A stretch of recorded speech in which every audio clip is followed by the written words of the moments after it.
Good evening, and thank you for joining our Airports Certified Disadvantaged Business Enterprise Concessions Junior Venture Equity Partnership Opportunities. My name is Susie Hillman, and I work with Unbail-Rodamco-Westfield, the lead commercial developer and manager for JFK T8 Partners. I'll be serving as the moderator for today's session. Today is just one of our many events we are hosting to bring you information about the Concessions Redevelopment Program at Terminal 8 and how you can participate. Today's event is focused on learning more about ACDBE equity joint venture opportunities with prime operators. This session is not geared toward local business brands or operators looking to operate in the airport. If that is you, you're welcome to stay on, but we encourage you to join us for our in-person event on December 14th. You can learn more about that event at anewjfk.com. As I just mentioned, we want to encourage everyone to sign up to receive news and opportunities at our community portal by visiting anewjfk.com and navigating over to the Terminal 8 project page. Lastly, remember that we will have time at the end to answer your questions, so please stick around for the Q&A. Before we dive in, I'd like to play a brief welcome video from our project partners. Hello, I'm Rick Cotton, Executive Director of the Port Authority of New York and New Jersey. And on behalf of the Port Authority, welcome and thank you for joining us. The Port Authority is excited to be working with our private partners at American Airlines, at URW, at Phoenix Infrastructure Group, and at Holt Construction to deliver on the $125 million commercial development of the recently expanded Terminal 8 at JFK. This is an exciting and strategic priority for the Port Authority and for JFK Airport. Across JFK, the Port Authority is committed to ensuring that the benefits of these airport projects accrue to the community. On behalf of American Airlines, we thank you for joining us today. My name is Sylvia Rodriguez, and I'm the Managing Director of JFK for American Airlines. Building on the recently completed $400 million expansion of Terminal 8, the $125 million commercial renovation will further enhance the customer experience. The dining and shopping will be a transformational experience representative of the vibrant New York region. None of this would be possible without the long-withstanding partnership with the Port Authority of New York and New Jersey, our Terminal 8 Partners team, and the local community to ensure a world-class travel journey for our customers and our One World partners at Terminal 8. I'm Brad Tollefson. I'm the Senior Vice President of Development at Unbail-Rodamco-Westfield. We are the lead commercial developer for T8 Innovation Partners. We're honored to partner with American Airlines and the Port Authority of New York and New Jersey to help transform JFK into a 21st century airport and bring major benefits to New Yorkers and travelers from around the world. Alongside our partners, we're committed to ensuring Terminal 8 celebrates New York's incredible diversity and represents the best of New York with a spotlight on local, small, and minority-owned businesses. Across the development project and beyond, the connection to Queens and our local communities will be at the forefront of everything we do at Terminal 8. From design and construction to a variety of flexible opportunities within our concessions program, we are incredibly excited to support the Port Authority's vision of a JFK that proudly represents our local community while creating new opportunities for local firms to participate. We look forward to working with all of you on this world-class project. Hi, my name is Jeremy M. Eby, and I'm the CEO and founder of the Phoenix Infrastructure Group. Phoenix is proud to be an equity member of the T8 Innovation Partners to help transform Terminal 8 into an incredible new gateway for New Yorkers and travelers around the globe. We're a part of this project because I truly believe that infrastructure projects should create value for the surrounding community. And that's exactly what we aim to do here at Terminal 8, to help advance minority and local small businesses' growth by connecting the community to opportunities across the development project and through long-term operations. I'm excited to engage with small businesses and entrepreneurs from Jamaica, Queens, as well as from across the city. Together, we will create an incredible new Terminal 8. Hello, I'm Rick Cotton. Now I'd like to introduce our panelists for today's event. First, I'd like to introduce Ashley Harry, Leasing Director at Unbail-Rodamco-Westfield. Next, we have Shelby Scales, Vice President of Strategic Alliances with Hudson and Host. Please welcome Michael Washington, President and founder of Palazzo Concessions, AMAC Western Regional Director, and CEO of Codo Hospitality Group. Next, we have Quentin Bailey, Compliance Specialist at RF Wilkins Consultants, our diversity and compliance partner for this project. And finally, I'm pleased to introduce Andre Titus, Senior Manager of Programs and Operations for AMAC. We are thrilled to have AMAC as our partner. Thank you, Andre, for joining us today. Now I'd like to turn it over to Ashley Harry.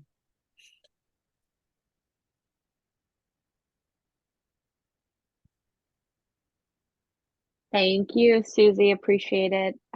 Look, very happy to be here tonight. I think this session has been highly requested by various partners over the last few months. And so we have kind of rounded up an all-star panelist crew just to kind of paint like a 360 view of kind of this JV partnership opportunities and really what that looks like, not only from our perspective as a developer, but, you know, a prime operator you'll hear from who's been a long-term partner at JFK T8 and other programs that we are in, you know, from the ACDBE operator themselves through AMAC, through our compliance, and we're really looking to kind of paint the picture of what this means and how you can participate and kind of share insights from the team that's been assembled today. So with that said, just to recap, the new JFK Terminal 8, very exciting project, concession refresh, American Airlines, British Airways Terminal. What you'll see here is, you know, 60 plus refreshed kind of concession units, whether it's food and beverage or retail or service. And we're really looking to elevate the overall experience. And I think in our commitment to kind of service, hospitality, the local component, you'll see kind of translated through this project across multiple layers. Next slide. And so if you joined us before, because as Susie mentioned, this is, you know, we've been doing a couple series here. We've kind of covered this, but just to recap, there are a couple different models in the airport environment, which is different than on the street. And so prime operator is a rather large company, you know, who generally operate multi-spaces within the airport concessions. Hudson is a good example of that, Hudson Travel Essentials, which you'll hear from Shelby in a bit. There are JV partnership models where, you know, two companies kind of come together for a very specific purpose or very specific business entity within the airport. There are brand partnerships, so that could be like a license or a franchise deal through various airport operators or different models. And then there would be the direct model, which is when you own that brand and you operate that brand, that said brand within the airport space. Next slide. And so today what we are talking about, like Susie said, is not necessarily how to operate your own brand or business within the airport, but how to partner up in what we call joint venture. It's a term you'll hear throughout the industry to provide equity and different layers of kind of support, which Shelby will talk about in a later section, to partner with somebody else on what would be like a bigger deal or something not specific to your brand, your industry, and really look to be an equity partner. And so, you know, the basic components of a joint venture, you know, who are their participants, you know, what is the for-profit business that has been put together and for why, what is the term, what capital is each party going to contribute? You know, the accounting methods, profits and loss, those need to be identified through this joint venture, how the JV will be managed, how administrative matters will be handled, and if there was a dissolution, what that would look like. And so depending on what percentage the JV partners are, there could be 2, there could be 3, there's different kind of options, I would say, in this world. There are kind of 5 key areas that should be proportionate to the amount of equity or management that each group puts in. And so they're listed here as capital contribution, control, management, risk, and profit. Next slide. And so, look, we wanted to kind of pause, I think, and I will spend some time here and just show, you know, a very basic model of what a JV partnership could look like. And so as I mentioned, there are lots of different percentage partners. Sometimes there's more than 2 partners. Sometimes there's a 20% ACDBE partner as well as a 5%, 110. I think it's all very dependent on the deal. But we did want to just illustrate, I think, from the 30% marker, just exactly how this would look. And so we used a 5,000 square foot space as the example, and I'll walk through that in a moment, which is, you know, a typical larger F&B restaurant per se in the airport space. And so if we start on the left, how a deal would be valued on the most basic example level, again, this is very dependent on the exact deal, but at the most basic, the deal is valued based on the cost of build out, which could include, you know, what permitting fees, equipment, professionals you need to hire, architects, design, engineer, etc., startup costs, and working capital. So really you put those 3 things together to kind of create the value, so to speak, of the deal. And so, like I mentioned before, if we use the example of a 5,000 square foot restaurant, and let's just say it's $2,000 per square foot when you add up all the pieces on the left, the cost of build out, the startup, the working capital. So that's a $10 million deal, right? So to kind of get started, to build up, startup, and working capital, you're looking at $10 million for this deal in particular as the example. If a 30% partner were to come in, you know, with a prime or with somebody, you know, a major stakeholder or a major partner, you would assume 30% of 10 million is 3 million, right? And so 20% would be expected as a typical down payment, which you've seen probably in many loans. And then the remaining would go into a loan. So the 600,000 would be kind of due at signing is the easiest way for us to kind of illustrate that. The remaining 2.4 million would be rolled up into a loan. And then so if you follow that all the way to the right, there would be a 30%, most likely a 30% net profit through the term of the agreement after you do things like pay off the loan and the amortization portion. And so for us, this was the easiest way to just kind of illustrate financially, like what type of deals, equity deals come about in the airport. I would say this is kind of a good middle to high range. I think there's some that would be valued more, some that would be valued less, right? But you can probably apply similar principles just to kind of give yourselves an idea. Next slide. I'll turn it back to you, Susie. Thank you, Ashley. A lot of great information to consider. Next, I'd like to hand it over to Shelby Scales to provide some insights from a prime operator's perspective. Over to you, Shelby. Very good. Thank you so much. It's a pleasure to be here and look forward to answering any questions that our small businesses might have. But let me first introduce my team. Many of the primes that will be looking to do business with you would have a number of staffers that outsource, go to community events, host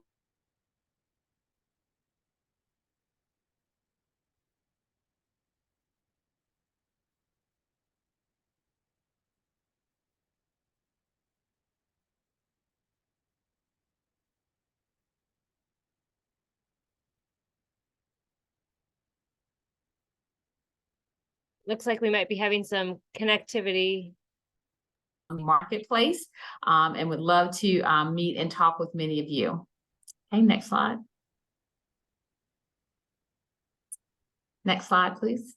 Very good. So one of the things that I really wanted to spend a little time with you tonight is to talk to you about what we look for in good operators. And I say operators because that's usually what we're looking for, although we do joint venture equity partners as well. But there's a couple ways of how you can enter into a relationship with our teams. Our operating models consist, first of all, of the joint venture that we talked about earlier, but there also could be sublease opportunities depending upon your concept, your experience, as well as the finance and capability to actually sublease. When you're in a relationship with us in terms of a joint venture, we enter into a legal agreement together. It is a long-term, years of relationship. Michael will tell you a little bit later on. You need to know who you're marrying and what that relationship might look like in terms of profitability, but just also how we operate. So I encourage you, when you are speaking with and communicating and looking for opportunities, also get to know the prime and how they do business.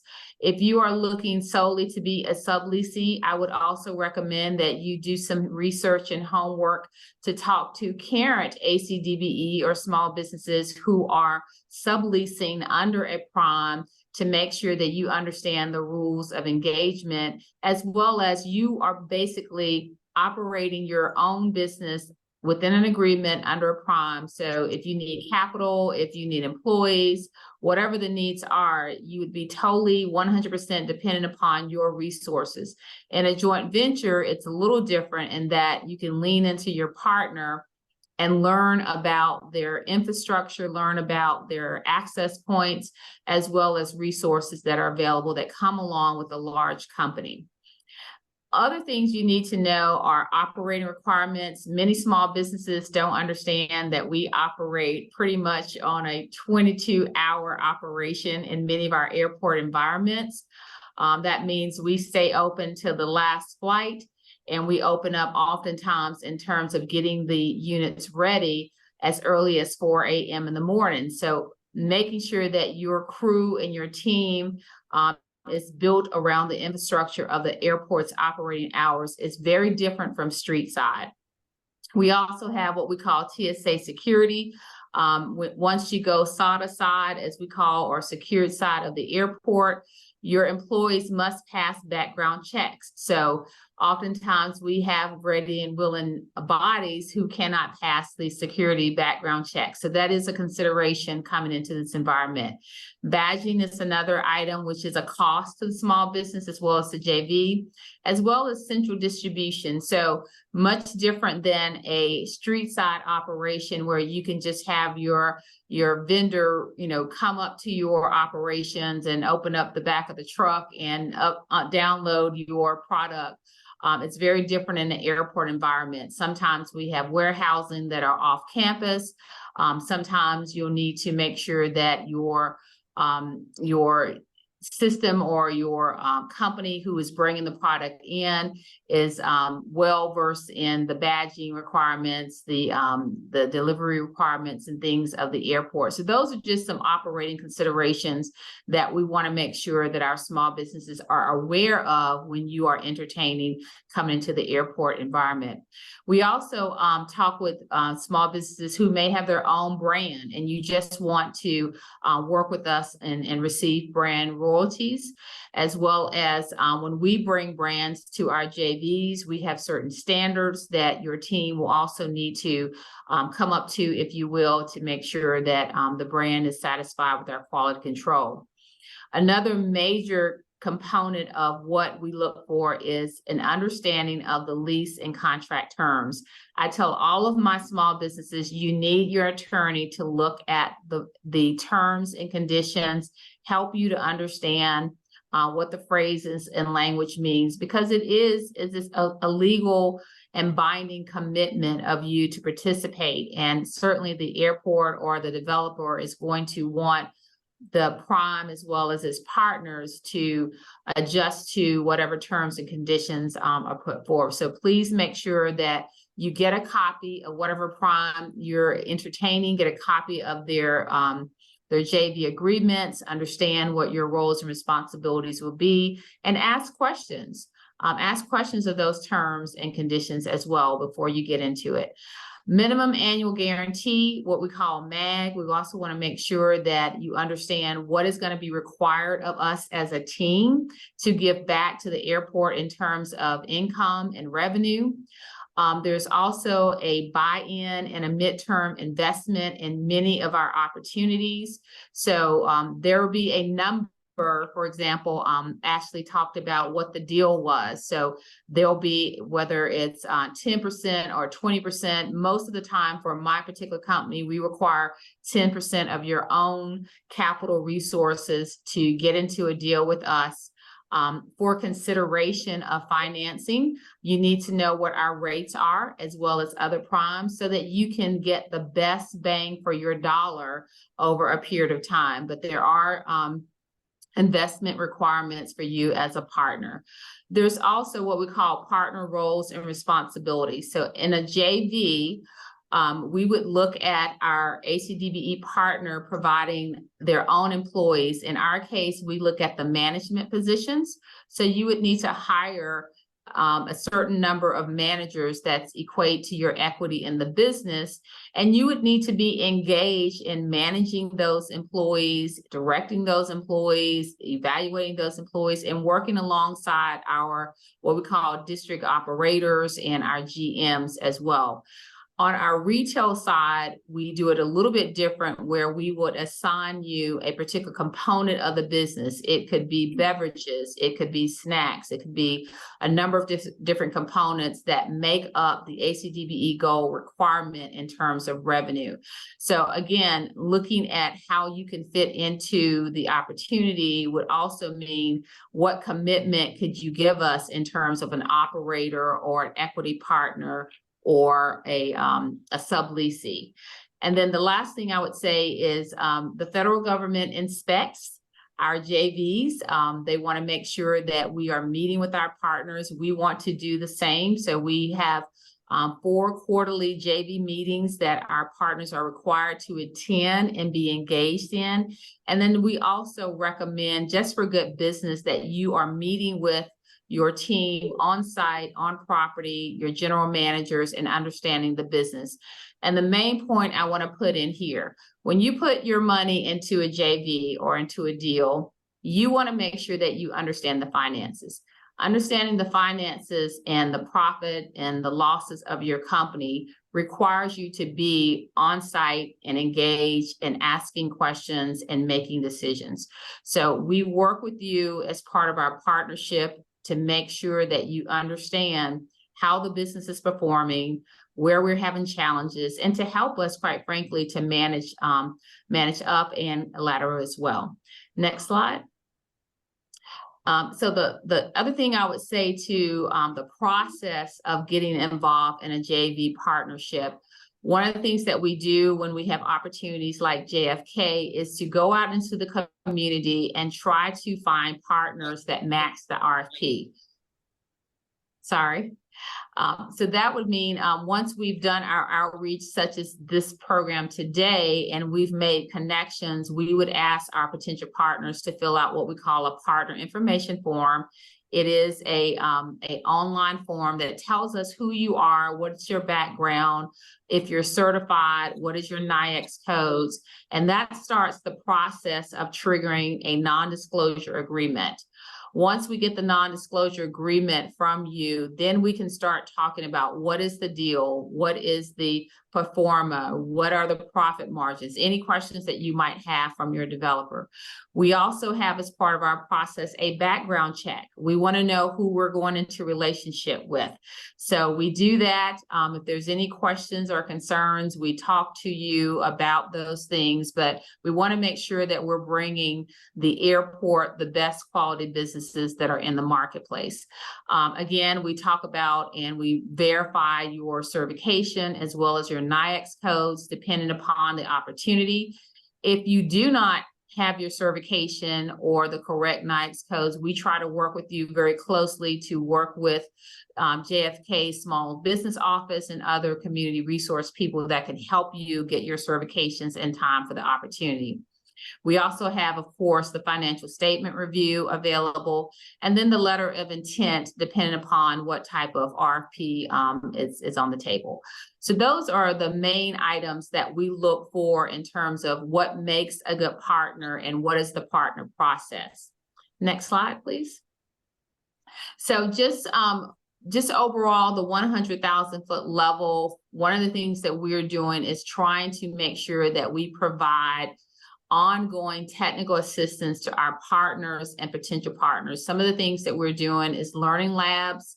We're also doing succession planning. We are out in the community engaging on charity opportunities. We are also exploring and expanding our supply chain for those of you who have products as well. And then we want to make sure that you're tied into, I think Ashley talked about design and construction. So we do that as well. So these are some of the ongoing initiatives that we want to make sure that we tie into the opportunity. So on the front end, as well as during the process of the opportunity, we're constantly communicating and shoring up our partnership and our capacity. So I look forward to entertaining any questions that you might have. I try to narrow down the big pie into smaller pieces, but it takes time for us to get to know each other. And I look forward to answering any questions that you might have going forward. Such great information. Thank you, Shelby. Now let's hear from Michael Washington, who's a veteran ACDBE operator, to give us his perspective. Michael? Hello, everyone. Again, my name is Michael Washington. I am the Western Regional Director for AMAC and also CEO Cato Hospitality Group, as well as the founder and president of Palazzo Concessions. A little bit about my background. I ran hotels as an executive with Starwood and as a general manager and as a hotel manager. And I worked at the Sheraton Gateway LAX, Westin LAX, the La Meridian San Francisco, St. Regis San Francisco, as well as Westin Long Beach. And one of the ways I got into the business is that my hotel was very near the airport, and we had a great restaurant there, and I was able to establish relationship with many of the commissioners of the airport executives, some of the prime concessionaires that were coming through on a weekly basis, if not monthly. And many of them approached me and they actually said, hey, you're an ideal candidate to be a partner. And I didn't understand the whole ACDBE program or anything of that nature. I have friends that were involved, but I didn't know the details. And then once they educated me on the opportunities that exist in the airport, I got excited. So I went ahead and I got my ACDBE and partner up with HMS Host. I'm sorry, at Hudson at the time, and partner with HMS Host subsequently. But one of the things that, as Shelby was talking about with the NAISCS codes, one of the things I was able to obtain after getting my ACDBE or doing that process was that because I ran hotels, I was able to get my codes for hotels, as well as running restaurants, parking, transportations. I had Starbucks in my hotel, gift shops, as well as rental cars. So it really lends itself. My experience from the street side is really what they were looking for from the airport side as well. And so that assisted me in transitioning from running and operating a hotel, which, as you know, is open 24/7 and 366 days out of the year. And I was able to transition to owning my own concessions as an entrepreneur. And I'm happy that I partnered with URW at LAX. I really enjoyed the experience with URW. They really are creating a great shopping and dining experience in an airport space. And they do a fabulous job in doing things of that nature. And then again, partnered with Hudson on the retail side, and I'm fortunate that I partnered with HMS Host on the food and beverage side. Now they're all one company that's working together called Avalta, so I'm excited about that. And one of the partners that's also involved was Magic Johnson. Some of the airports I'm involved in is Los Angeles Airport, LAX, Hollywood Burbank Airport, San Francisco Airport, and also in Portland. And some of the brands that I have currently is Starbucks, Tumi, Victoria's Secret, Hugo Boss, Panda Express, etc. So again, I've always made it a commitment because when I got into this space, there were others who did not like to share much information But I made it a commitment to myself to be able to assist others to get into this space. There's plenty of room for all of us to be successful. And so I am one of those individuals that you can always reach out to ask questions, etc. Next page. So here is my roadmap and strategies to help me get to where I'm at today.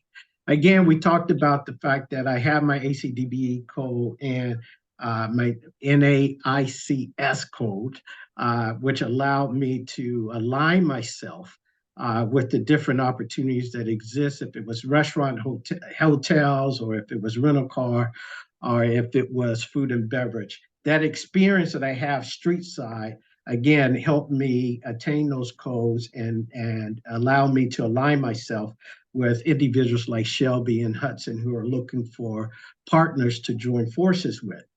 I recommend you attend opportunity sessions such as this and congratulate yourselves for attending.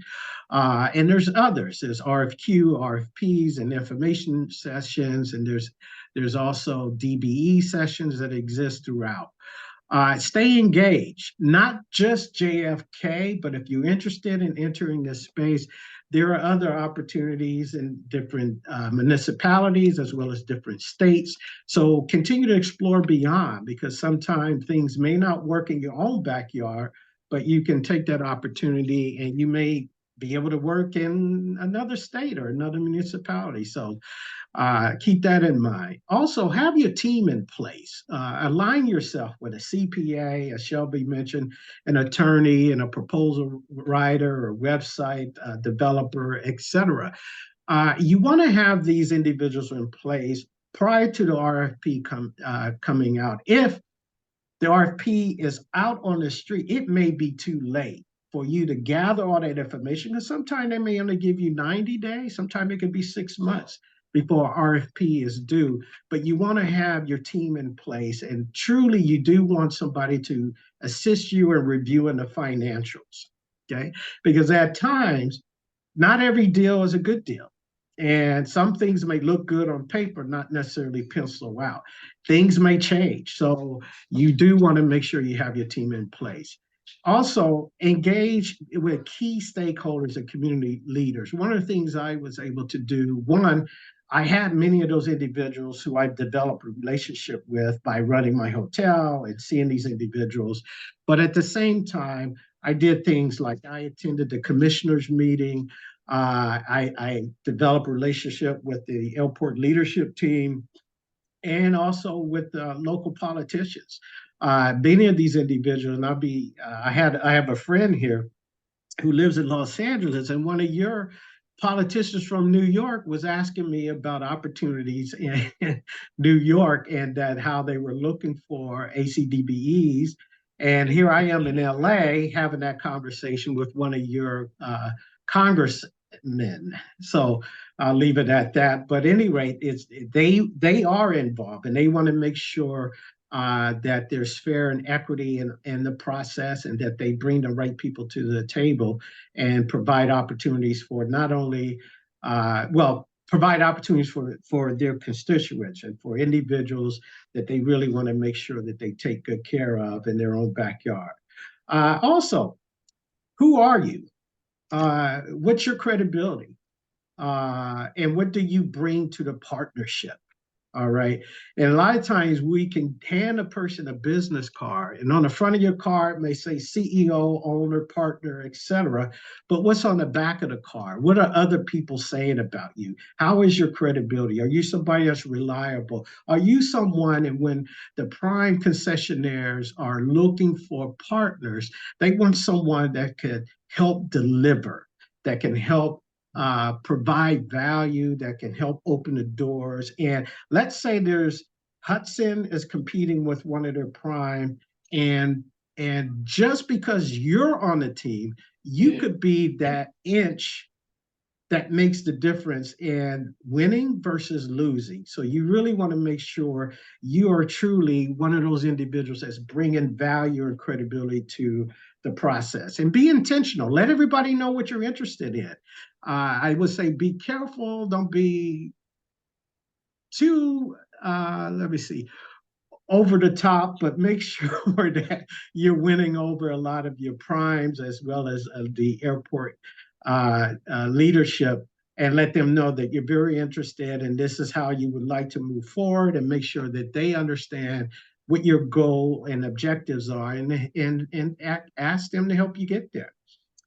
And as Shelby mentioned earlier, finance. Okay, you need to be creditworthy. You need to be bankable.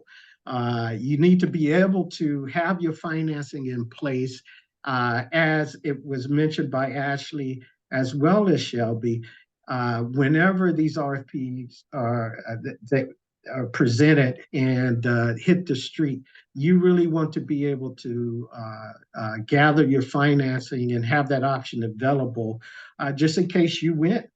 And so you do, but there's a lot of homework to do prior to that. So please start on that process sooner than later. And then the other thing I would say is keep your day job. If let's say you were to win any of these opportunities, right now, the time that you may see a profit, it could be a year or two or sometime further down the road. And it may not be enough to sustain that. If you're making certain amount street side or your current job, it may not be enough necessary for you to be able to say, well, I'm gonna walk away from. It's not necessarily winning the lotto just in one day, but it's a process, and things will eventually get to a point where you can potentially walk away from your day job. Let me give an example. I started in 2009. And I ran hotels up to the year 2016. So 7 years later, I was able to graduate and no longer need to do the 9 to 5 and be able to support myself financially by the partnerships that I have with HMS Hosts as well as Hudson. And then also just be engaged, develop relationships, as I mentioned, out of sight, out of mind. If they don't see you, they're not thinking about you all the time, because there's a lot of individuals out there that they really want to make sure if they're looking for partners, they want that person that's visible, that seems to be hungry about the right things and really engage and really want to be part of the process. And then I said, join AMAC, and your local chamber, as well as get to know your airport leadership. Next page, please. And then I said, be ready and stay ready. Here's an example. One of the things I'm focused on is really being a good soldier. I really want to be a partner with HMS Hosts or Hudson to the point where they feel that I'm adding value. Now, there was a deal that was happening in a different city, and I attended a conference, and the person looked at me, he says, Mike, I got an idea. Are you interested in this opportunity? It just happened. I said, so what is it? And he presented an opportunity that's a restaurant. They had a partner they were going to work with that dropped out at the 11th hour. So guess what? Within 24 hours, because I was at a conference and because this individual saw me, I was able to get in the deal. And I was ready financially, I was ready as a partner, and I was able to get my certification in that particular state quickly because they were in need of a partner at that time. So that's an example when I say be ready and stay ready. You really want to make sure that once you're there, that's truly the case for you. Again, have your funding. Don't be afraid to get certification in other states. And I just gave you a great example of how that came about because I was ready and I stay ready, and be aware of opportunity both locally and nationally. And then again, develop relationship with prime concessionaires, and keep this in mind. Do your homework about the concessionaires. Hudson is one of the best out there, and I love partnering with them. But not everyone is a Hudson out there, not everyone. So do your homework on your prime concessionaires and make sure that if you're doing business with individuals who are truly about doing the right things. Join AMAC, be engaged, attend your local national AMAC, your AXN, your ACI conferences. This is where all of the key decision makers, the Shelbys of the world, the Ashleys of the world are attending, the Andres of the world, and they are looking and watching and developing relationship for future partners and current partners. Join your local chamber, as I said. Your airport chamber is important because a lot of the executives of the airports are there. Again, out of sight, out of mind. Make sure that you stay engaged, that they see you, they know what you're doing. And again, get to know your primes and finance it again. Understand and know the financials. It's a super important. Just because a deal is presented to you doesn't always mean that it's the right deal for you. And don't be afraid to walk away from a deal if you're not comfortable about. If you look at the numbers and you have your CPA looking at the numbers and say, this is, as we say in the business, a little too skinny, it may not be the best opportunity for you, then go ahead and say, hey, you know what, this one's not right for me, I'll wait for the next one. Okay, but always keep engaged in that fashion, and they understand that. But your cash flow, your CapEx requirement, also understand the employments. How many people are in and out of that terminal? Because one decision, if for instance, if Southwest Airlines is in this terminal, but then they decide to move to a different terminal, your business can go belly up just like that. So you really want to be careful and understand the individuals that are running that particular terminal, which airlines and how many employments. Be careful, again, not to jump into any deal.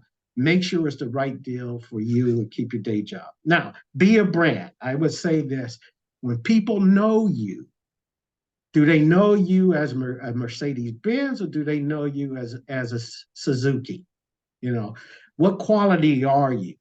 All right, are you Louis Vuitton or are you Coach?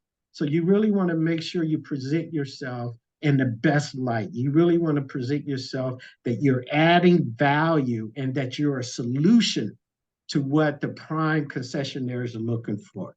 Create your own demand. I have two friends that I help and assist them in getting into airports.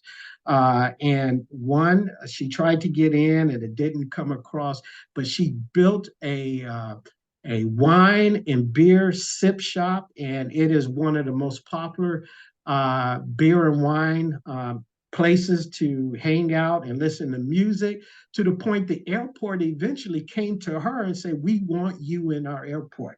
So again, that's an example. Build your brand street side to the point that the Hudsons and the HMS hosts and some of the others are looking for you, and they know you're going to add value and you're going to make them look good.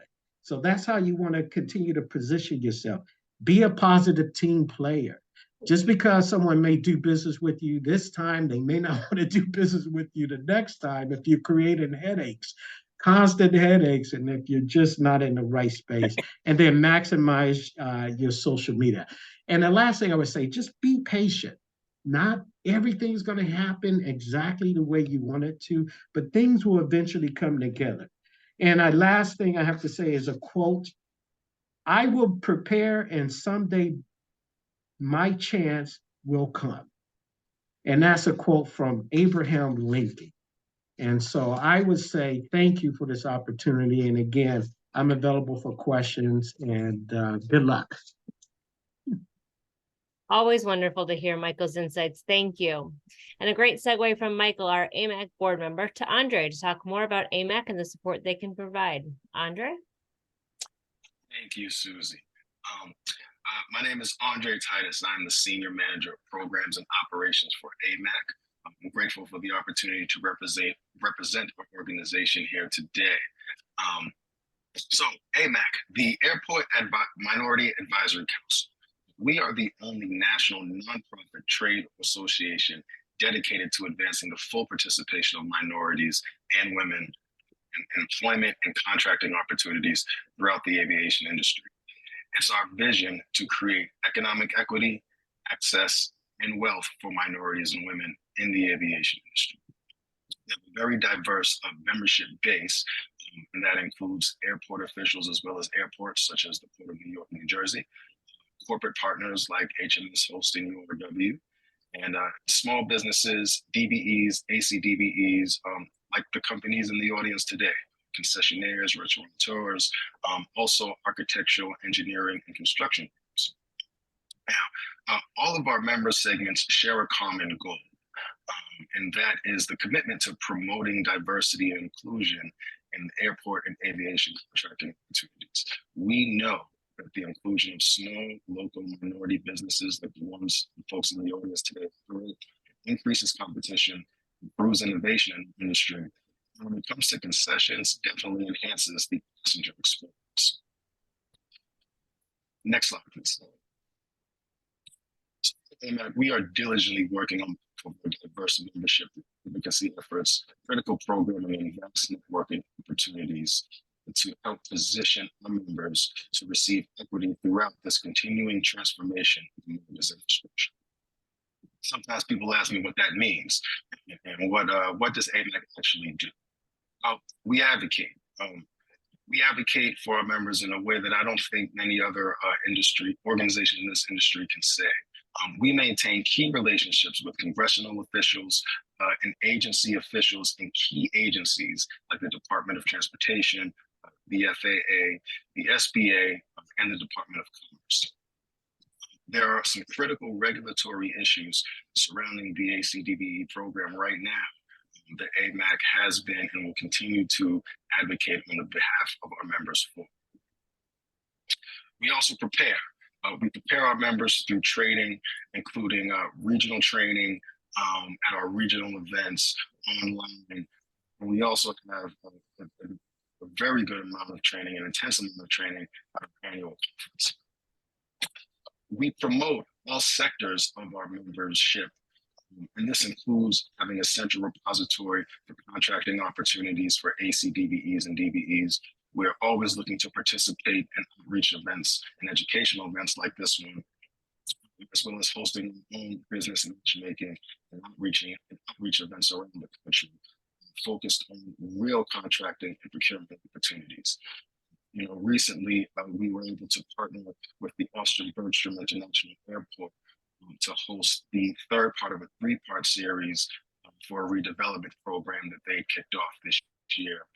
This in-person event was a matchmaking event that had 300 in-person attendees. There were also almost 100 virtual attendees.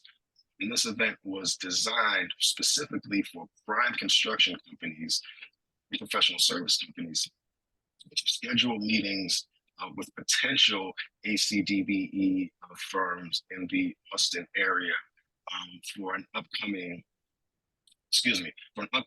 massive redevelopment project that the airport was launching, and it actually just launched during their industry day. That event was a resounding success. We've actually been approached by a few corporate organizations to put on similar events for their organizations as well. We also engage our members in networking opportunities with their peers, with potential clients, industry decision makers, potential business associates and employees. We're always looking to work with airports, to work with corporate partners, to put on meaningful networking outreach events.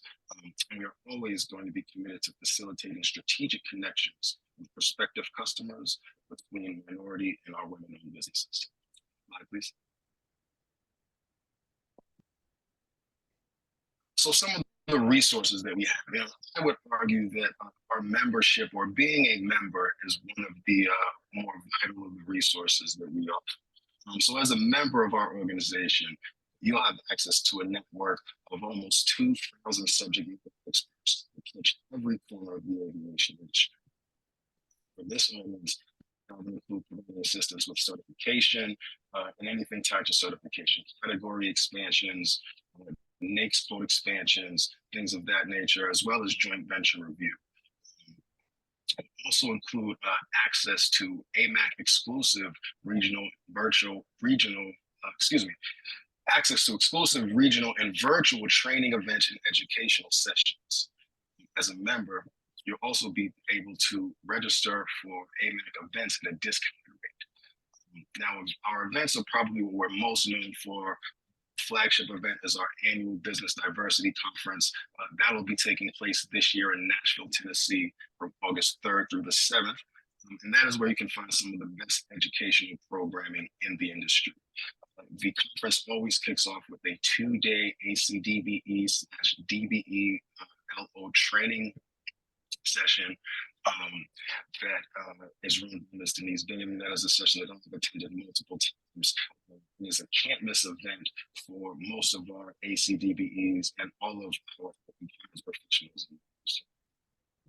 This past year in San Antonio, was able to actually partner with Ms. Shelby Scales and for a collaborative effort putting together an access to capital. Access to capital is one of the, I would say, is on the short list of priorities for everyone in this industry, especially for service firms and leaders. And we are also working to expand to a larger program for this year's conference. The conference also features the concurrent workshop track, which focuses on our different segments of membership. This audience specifically, I think folks will find a lot of value in attending the concessions track. There's 4 panels that are roughly an hour to 75 minutes that focus on the latest industry's topics, everything that touches from improving the passenger experience, talking about innovation in airports. And this conference, we actually had an entire panel dedicated to joint ventures, to determine if a joint venture is the right partnership for you versus moving on with the licensing agreement, what to look for, what private partners look for. Very, very informative. Talking about some of the existing programming that we have. So there are monthly webinars that you can find on our calendar. We have a third Friday membership webinar that we're in the process of rebranding. We also have a webinar that's called Mergers and Reapers. These webinars we like to highlight some of our members and some of their stories, how they got to some of the positions that they're in. Many of these individuals are in the C-suite or in leadership positions in the industry. Valuable information to share. I myself have participated in a few of these events, and I can say, and I hope this doesn't sound too self-serving, but I can say after participating in the event, there were some doors that were opened for me that proved to be very beneficial for me. In terms of some of the future programming, right now we are really focused on increasing the educational aspect of the programming we provide, but specifically focusing on an educational program that will enhance the capacity of. Now, this program will be tailored to each sector of our membership, but these are longer term. This is a longer term program that will have several modules that will build on itself. And there's also, there's also a alumni portion to that program, where once the individual completes the program, they are a part of the mentorship aspect and moving on with the next goal. Also looking to increase the financial programming. As I mentioned earlier, access to capital is a huge issue for our membership and is a huge issue in the industry, especially when it comes to partnering and joint ventures. So we are working with the industry group on creating new, robust financial programming that members will have exclusive access to. Slide, please. So because we have such a great panel, a few of the folks that preceded me have stolen a little bit of my thunder for the tips for joint venture partnerships. But you guys, as business owners, as entrepreneurs, you know that there's no magic trick or secret sauce to success. So you have to do your homework. It takes diligence, it takes focus and paying attention to detail. And I would advise you to take that same approach when it comes to partnering with a prime on a joint venture. One thing that can definitely help you is becoming a member of AMAC. You have access to all of those resources that I just mentioned. But outside of that, I would encourage everyone here to get familiar with the joint venture guidance. That can be found on the USDOT website, and that is the law that rules the land of joint ventures. In my previous experience, in about 5 years of joint venture review, that was the document that all of the attorneys that I encountered used. That was the document that the airports went by, as well as the firms. when you're engaging with a prime partner, ask them to take a look and share a redacted agreement, a redacted existing agreement that they have. Once you're engaged and you've signed your non-disclosure agreements, ask to take a look at the pro forma. When you get those documents, have your own attorneys and your own accountants do those reviews as well. Again, it's all about due diligence. If you're going to go into a partnership, you want to make sure you do your homework. I believe, as Michael said, know who you're getting into business with. Lastly, preparation is key. And to that end, I would say do some research on the market that you are preparing to engage in. All markets are not created equally. And I want everyone here to make sure that whatever market they're exploring aligns with where their business is in terms of finances and deep growth. Thanks so much, Susan? Andre. We are a proud partner of AMAC and are delighted you could be with us this evening. Finally, I'll turn it over to Quentin, compliance specialist at RF Wilkins Consultants, to provide a look at the resources and certifications available for businesses interested in becoming an equity partner. Good evening, and we're so excited about all the exciting information that my esteemed panel have brought to this presentation. I'll jump right in. RF Wilkins Consultants is excited to be a partner of American Airlines and URW at Terminal 8. And one of the key points that you should from this presentation is the email to contact us to let us know that you're interested in becoming an equity partner. That email address is info-t8@rfwconsultants.com. We'll have more information for you to learn about JV partnerships. We'll also schedule an assessment, most likely with myself, and we'll understand what your capacity is now, where your business stands now.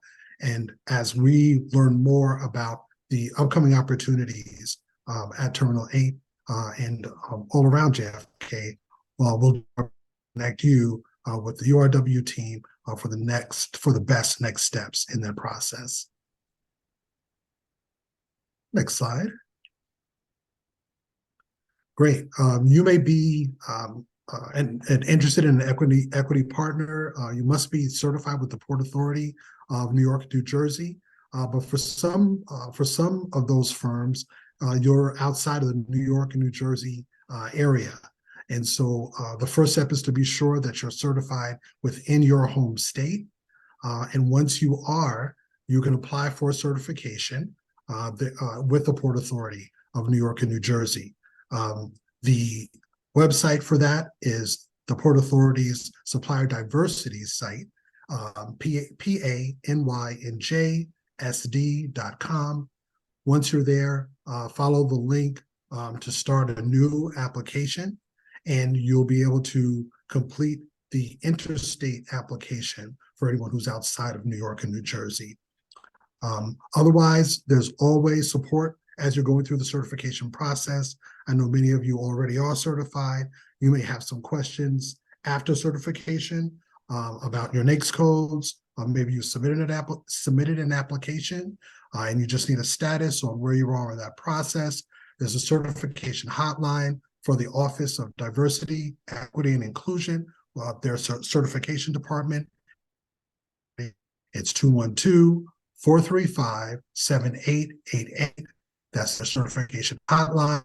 And for JFK development, we have a dedicated certification analyst, Gloria Wigfall, who can answer your questions directly. If you're not able to get, if you'd like to reach out to her personally, if you're not able to get an immediate answer to your question, well, we'll have her email available for you as well. Next slide. And so there are a number of certification resources available to you. For ACD specifically, there are many virtual and in-person workshops that are conducted by the JFK redevelopment. You can view those on our public calendar. That's at anewjfk.com. Look under the calendar for those events. There's also, as already mentioned, the site, the Port Authority site for their certification programs. The ACDBE certification is one of the programs. the Port Authority certifies for. Additionally, a hotline that I've also already told you about, 212-435-7888. You may have a question about your existing certification or full explanation for the interstate application process. You can contact their inbox. That's like certification help at PANYNJ. But as always, you can always reach out to us directly. We're your connection to the JFK T8 Partners. That's info T8 at rfwconsultants.com.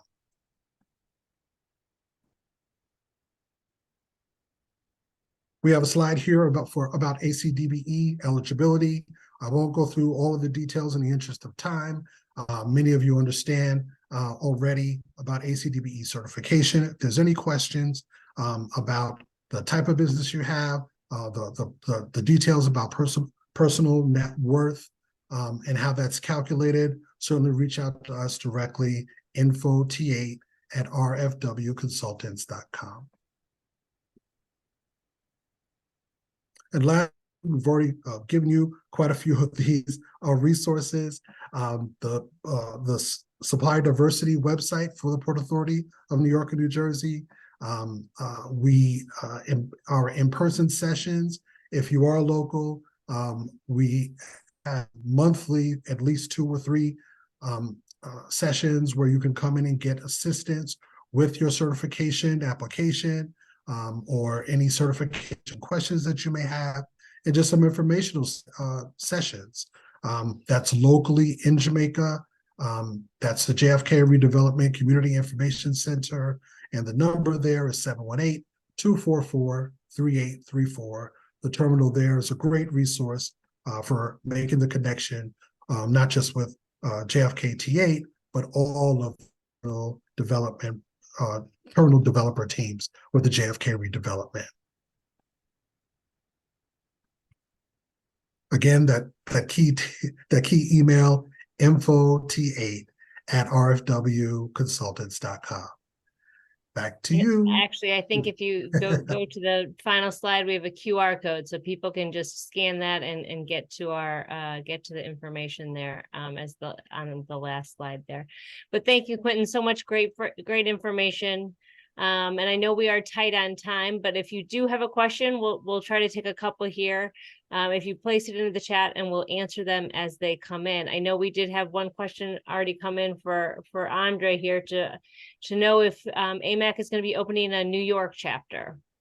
The short answer is yes. I cannot give a timeline, but that was probably what we're saying. And if so, we would hope to have that started before the I know we're having some connection issues with Andre. It sounds like the answer is yes, and I would tell everyone to give a follow to AMAC on LinkedIn, as well as to subscribe to their newsletters, and I'm sure they'll keep you informed. They do great with their communications. We will be sharing the deck we just went through, as well as the recording and the JV, the FAA JV guidance at post recording, so you will have all of that in there. I know that we are again tight on time, so go ahead and scan the QR code here if you have questions. That will take you directly to RF Wilkins. And I did note in here, if you're interested in the JFK T8 JV opportunities, they are coming up here quickly. Like Michael said, get everything in order. So you may not be ready for this opportunity, but don't worry, there are many more to come. And we look forward to, working with you on those as they come in. I do want to thank all of our panelists today for joining us, and a big thank you to everyone who attended. If this project or a future one sounds like a fit for you, please do reach out. RFW is a great resource, and they will help you with the next steps. So go ahead and scan that QR code and you'll be directed to their email. And now that you're on our list, you'll hear from us as well on future opportunities, not just this one, but ones to come. So keep an eye out for some emails. And remember to visit anewjfk.com. Navigate over to Terminal 8, the project page, to receive news and opportunities. We hope to see everyone next time. Have a wonderful evening.